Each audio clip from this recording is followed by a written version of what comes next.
Welcome to Colonie TV, the governmental educational channel for the town of Colonie.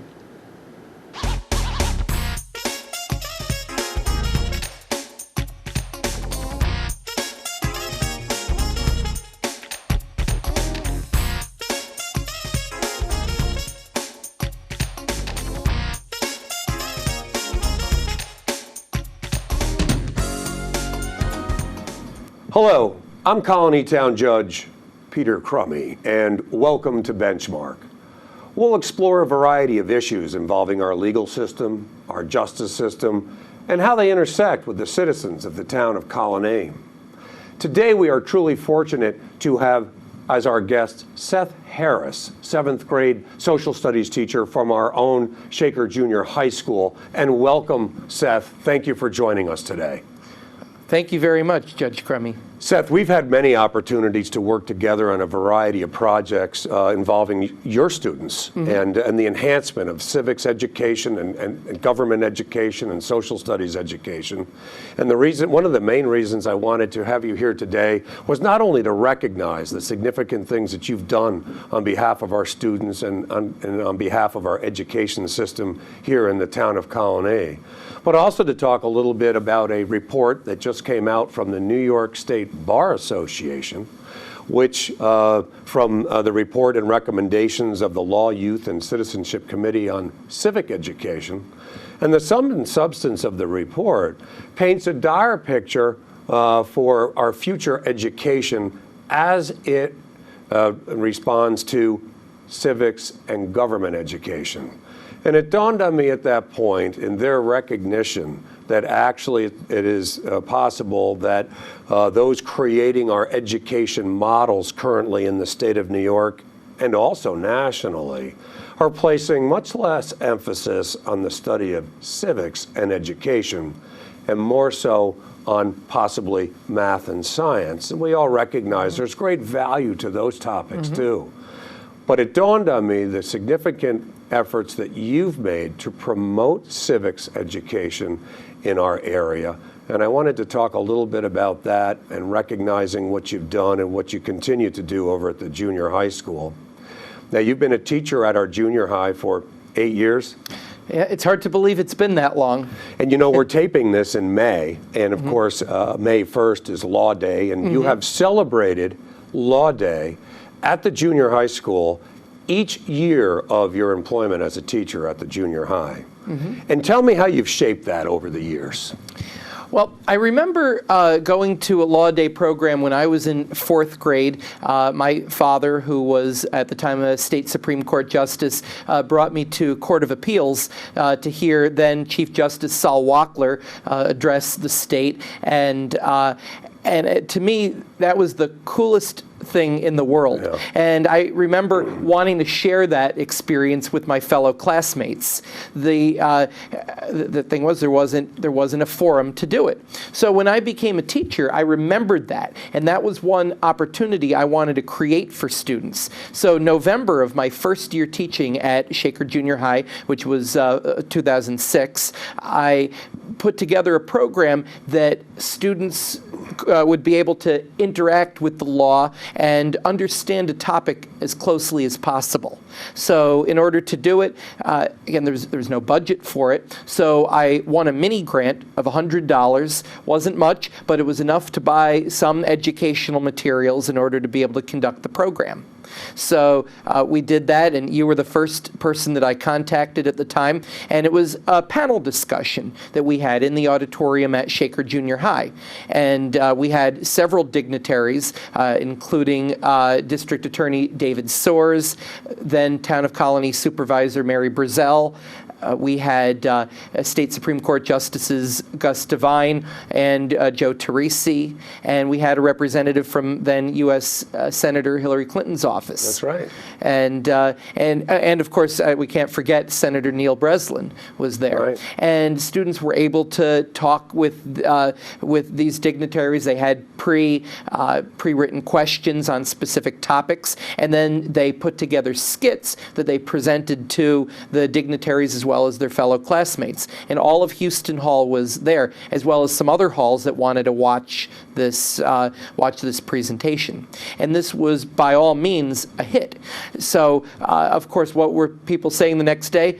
Are you doing this next year? So, of course, that wasn't even a question. We had to do it. We had to do it the next year. So we put it together, and it was just as good of a panel discussion.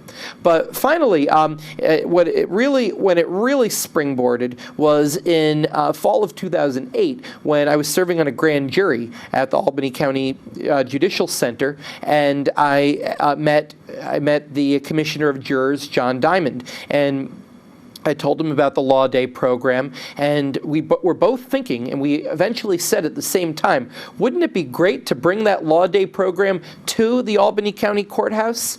And I couldn't have thought of a better place to do it. And I said, yes, only if we can do it as a mock trial. And he says, I'm on board. So the next person I contacted was you. I said, we want to do a mock trial. We need someone to preside over it. And I asked the right person, because you gladly accepted, and you had your own spin to put on it, to walk students through the trial process, how to make 12 and 13-year-olds who had never been in a courtroom before not only feel comfortable in a courtroom, but feel at ease at home in the courtroom and be able to participate and put on a full-length mock trial as well as possible. And since then, so Law Day is in its 8th year at Shaker Junior High, and this coming year, this next week, it'll be 6 years at the courthouse. That's right. It'll be our 6th year as a mock trial together. Yeah. And I can't tell you how many students continue to talk about it. It's certainly a highlight for students who have the opportunity to participate. Mm-hmm. And you've taken this on without any other support in any way, and taken on as an extracurricular activity. Right. There's no stipend for it. There's no budget for it either. Well, the materials are rather deep, and we also see mock trials sponsored by the Albany County Bar Association for high school students. But let me remind my viewers today, we're talking about 7th grade students doing mock trials with similar fact patterns and similar in-depth analysis of the legal issues that are presented through the materials. It's just as deep. It is. And these are cases. The cases that we use are from the California mock trial program. They've been used in their competition. So these are cases that have been tried and tested with the best high school students throughout California, and I wanted to use those so it wouldn't just mimic what they would use if they decide to go on and join a mock trial team in New York State. But again, there's a lot of background information that they have to know. It's not just putting together some arguments and hoping that they hold up in court. And Seth, don't you start working on this and preparing the students for this in the fall, the year before the actual mock trial? Yeah, in November of that year. So by Thanksgiving, we have people chosen, and we're already preparing. And we meet weekly, or sometimes multiple times a week, to not only put together opening arguments, but to fine-tune them and to really get across what they want to get out there, and then to rehearse them to make sure that students are as polished as possible when they appear before you in the courtroom. Seth, I'm unaware of any other school in the Capital Region, or certainly in Albany County, that's bringing students into the Albany County Courthouse for any reason. And are there any junior high schools in the area that are doing mock trials that you know about? Not at all. I've been active for my whole career in the Capital District Council for the Social Studies, and when we have our get-togethers, our receptions, I'll ask people, and no, they don't even do it as a showcase in their classroom, let alone at a local courthouse. And I mean, this is something that I wouldn't say it's easy to do, but it's something that is very manageable if organized, and there are a lot of organized teachers out there, and that's something that I would love to be able to help local teachers to be able to put together programs like this, because I know they would certainly be welcome at their local courthouse. Well, they're very involved, and I've presided over all 5 of them that we've had already, and I look forward to next week as well. But there's the prosecution has at least 3 attorneys, the defense has 3 attorneys, and there's 3 witnesses for each side, and they're cross-examined, opening arguments, closing arguments.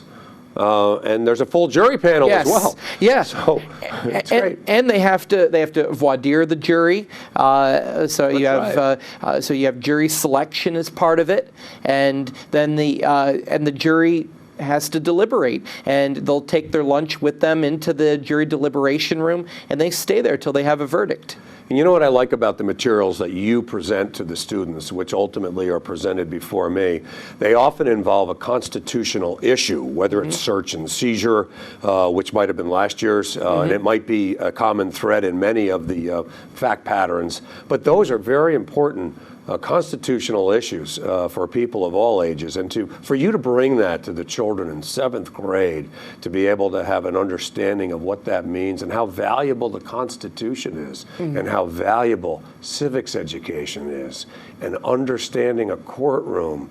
That's what you're bringing to these children, and I'm afraid, according to the New York State Bar Association report, that we may see less emphasis on civics and government education in our schools for the future. In fact, it's cast, according to the papers and the report that I've been reading, that it's possible that the new focus is on STEM, on STEM classes or STEM curriculum, and which may not include civics and government education. Is that correct? Yeah. And what is STEM?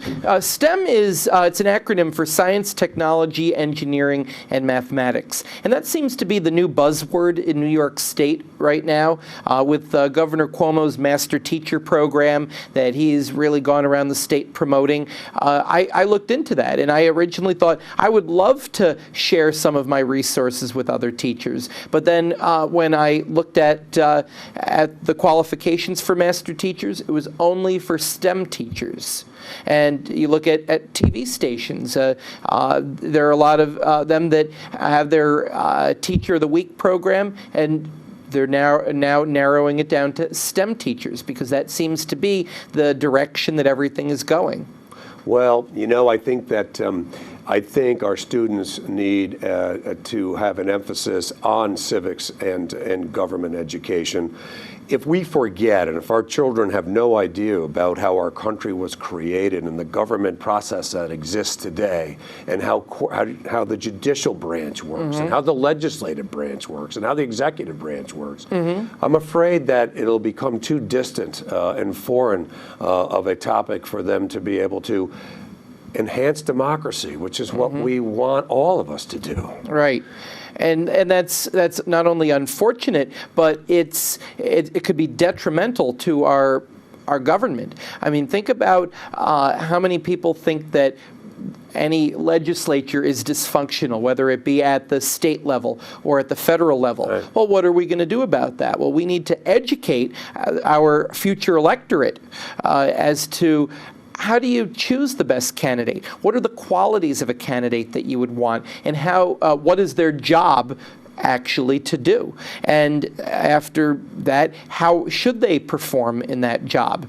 And same thing with the judicial branch here in New York State. The vast majority of our judiciary is elected. But how can we go about electing a judiciary when we're cutting out civics education and we don't know what the qualities we should be looking for in a judge even are, or what their job is, or what is judicial temperament, unless students have direct experience with that, whether it be in a courtroom for a mock trial or to serve on a mock jury. But normally the only time people experience the judicial system is when they're called to serve on jury duty. And that should be a positive thing, that they look forward to helping out the system rather than something that they try and get out of. Well, Your actions speak the loudest, and you have brought education of the courtroom into the classroom. And as you know, each year I give an award out to the teacher in the town of Colonie that brings knowledge of the courtroom into the classroom. And I was proud to have you receive that award just a couple of years ago, because you exemplify that type of teacher that's doing that. And it's to the benefit of the children. And I do see that, and according to the State Bar, that the opportunities to have formal education in civics and government may be being diminished over time. In fact, you and I had spoken earlier about the fact that it's possible that even the 8th grade social studies assessment, which used to be part of the junior high program, an 8th grade test, I believe that's been eliminated. Yeah, that was eliminated just a couple of years ago, and as a cost-saving measure. Right. They got rid of that, and they also eliminated the 5th grade social studies assessment. So in its current form, the first time any students take a formal exam in social studies is at the end of 10th grade. But now the Board of Regents is looking at making the 10th grade global studies regents optional. So if that's the case, the only time a student would have to take a test in social studies would be in 11th grade. And by that time, it's too late. Right. Well, you know, I think that based on what you're doing, it's when you present the students to me, I am assured that the practice of law is in good hands, as I see these young students who are in 7th grade, so particularly capable and so passionate about what they're doing. I know there's great opportunity, but I wouldn't know that, though, but for your program. And I'm not so sure, other than your program, what young people we would be losing from the practice of law in the future, and the advocates for public service and elected office without the opportunity to see the value. And you're a role model to those students, and you've delivered that to that educational process. And I recognize the value of math and science. One of my daughters, Constance, who I believe that, well, you actually had Kat first. I think Constance might have been through the junior high. Yeah. She was a math major in college and got a job right after college. Yeah. And we all know how difficult it is to get employment. Yeah. So I appreciate the value of that math focus because there are positions available for our graduates in that way. Of course. But at the same time, though, Constance served as president of student or co-chair of student government at Shaker High School also. So I'm happy with that balance. But I'm afraid if there's no focus and social studies almost becomes optional, that it will have a deleterious effect on our democracy. Right. It absolutely would, as in terms of even right now, you wonder, are the right people getting out to vote? When you have a presidential election and you have fewer than 50% of the eligible voters to vote, that to me is unfortunate. And are you really getting the best candidates to serve in public office? And if students aren't taught an appreciation for the law and for their government at an early age, then I feel like they will never truly appreciate it. Or if they do, they get to college and they're behind on the times. They don't understand the different political action groups that they can join, and they don't understand what goes on behind them. In order to participate in any of these groups, you have to understand how to influence the government. Well, and I don't disagree with you. And I spoke very highly last Friday in my courtroom. Once again, the town of Colonie sponsors a Students in Government Day, where high school seniors from any high school within the town of Colonie participate in government, and they shadow particular elected officials and department heads, and they have a mock town board meeting, Yeah. and then each year they come into my courtroom and I tell them about the judicial branch and what happens here in one of the busiest courts in the state of New York. And Paul Tonko was with us as well, and he was also, we were both addressing the students in this courtroom just last Friday, and he pointed out many of the issues that you've just pointed out about the low voter turnout. And what does that mean? Does it mean everybody's happy? Or does it mean that we just haven't been able to encourage enough people to exercise one of the greatest rights of democracy? Right. And all of us are concerned about that as well, and to realize that that all matters. Right. How many of us have read those little brochures that talk about one vote matters? Right. You've seen those as well, where they actually point the instance out where one vote changed history. Well, and we learned that in the election of 2000. That was the first presidential election that I was eligible to vote in. I was a sophomore at Cornell, and I remember voting in that, and I remember the whole recount of ballots. Right. I remember the hanging chads, and I remember it being the cool thing to watch CNN then, to see what was the news. Oh, did the Florida Supreme Court take the case?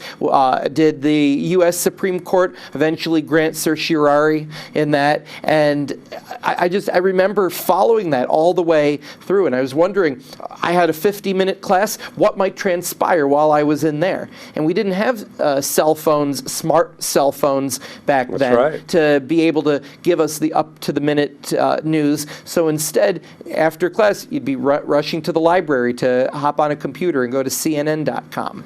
Well, your passion for understanding democracy and wanting others to understand it as well is clearly evident by what you do over time. Publicly, you've told a story about me coming to your door one time when I was campaigning for office prior to me being chosen subsequently as town judge, but I was running for county legislature at the time, I think. And you remember that visit at the door. And again, and you've recounted that visit as a way that you've seen local politics and government in action, true democracy in action at that level. And people presenting themselves to doorways and saying, would you consider voting for me this fall? And that you had a conversation with your dad about it. Yeah, right after. And he looked at me very seriously. He says, do you think I should vote for Mr. Crummey? Right. And I said, yes. And he said, why? And at first I thought, because I like the jar opener that you gave me, which I still use in my home today. But there was also, I said, Mr. Crummey looked me in the eye. He shook my hand. He asked if I had any questions, and you had a lot of bullet points on the door hanger that you gave us. And I told him, I said, he would be an excellent county legislator. Wow. And I remember my dad saying to me, he says, Seth, that was very well thought out. And he says, if you think that I should vote for him, then when you come into the voting booth with me on election day, which I would always do with him, he says, you can pull down the lever for him. So technically, even though the first year that I voted was in the 2000 election, I guess the first time I got to pull down a lever was for you back in the 90s. Well, and thank you. And it was a successful outing as well, and no doubt because of that support. And it's funny that you bring that up about going into the voting booth. I've always taken my children in ever since they were babies, so that they could see it and understand it. Of course, I was raised on machines, and now they seem digital today, I suppose, with a kind of a number 2 pencil or pen and fill in the bubble, a bubble test. Yeah, it my seems children, like it. Yeah, talk to me about on those sheets. But I had them in right from the beginning. When my parents were voting, I would always be in the car, and they would go into Loudonville Elementary, which seemed to be year after year where they were assigned to vote at the time. I didn't go in with them. I sat they didn't say come in. I just sat, and then I would ask them what they did when they got back in the car. But in my first race in 1986, Carol was 1 year old. I brought her right into or less than one.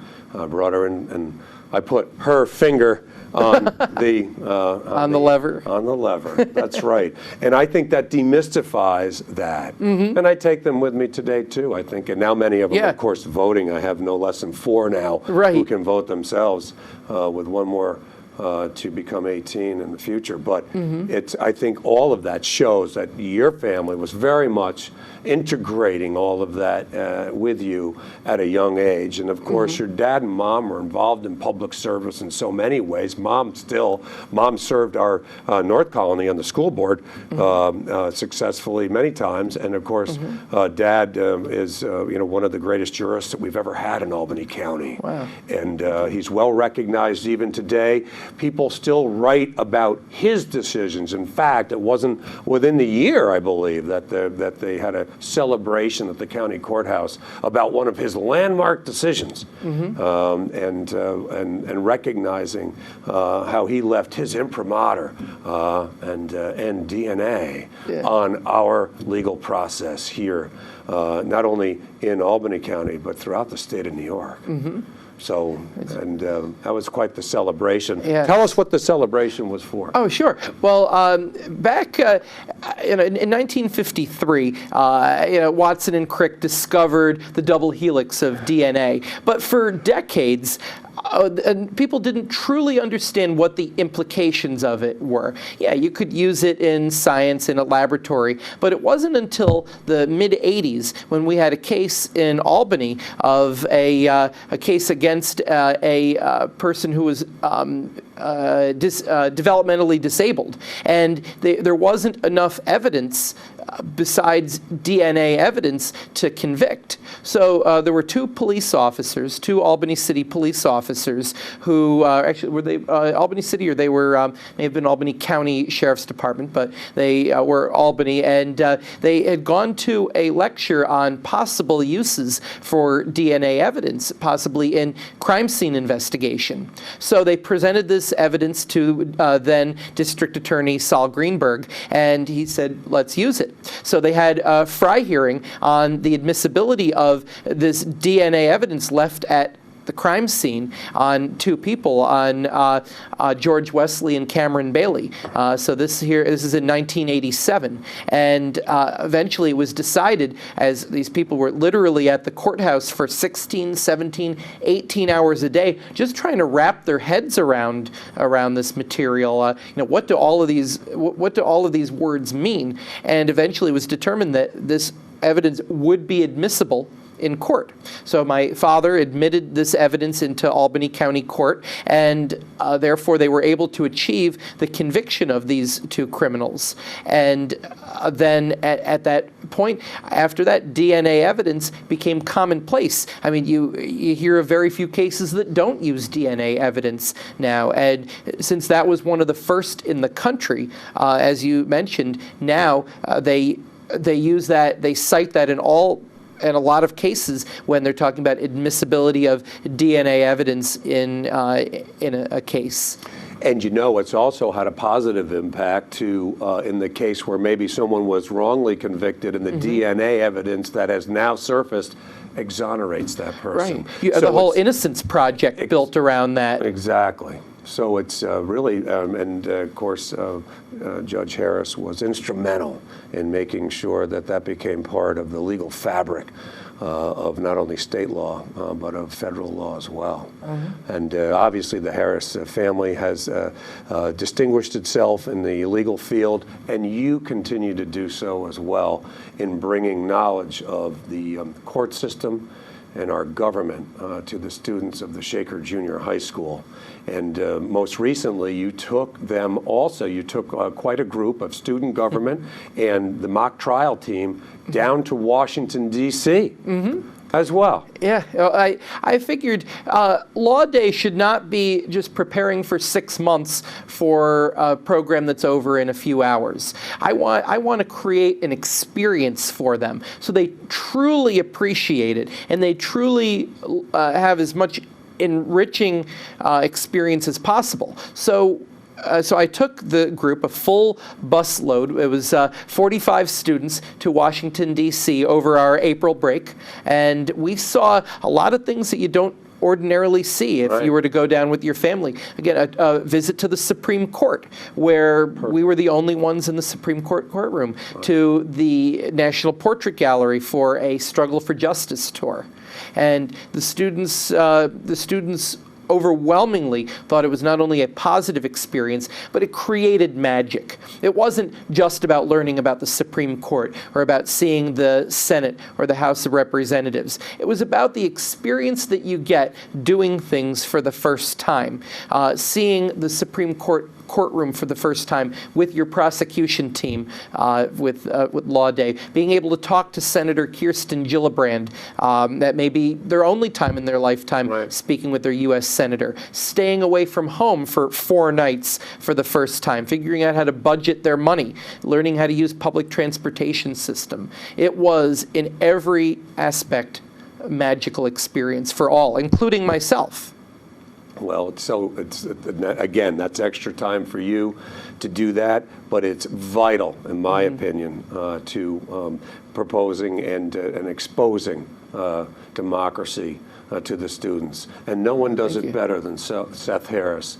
And Seth, I want to thank you very much for joining us today and sharing just a little bit about all of what you do as a teacher for our children here in the school district. Thank you. And thank you for having me. I enjoyed having the opportunity to speak with you, and I look forward to serving as a partner in education with you for many years to come. Well, thank you very much. We all look forward to your participation. Thank you, Seth. Thank you. I'm Colonie Town Judge Peter Crummey, and thank you for joining me on Benchmark.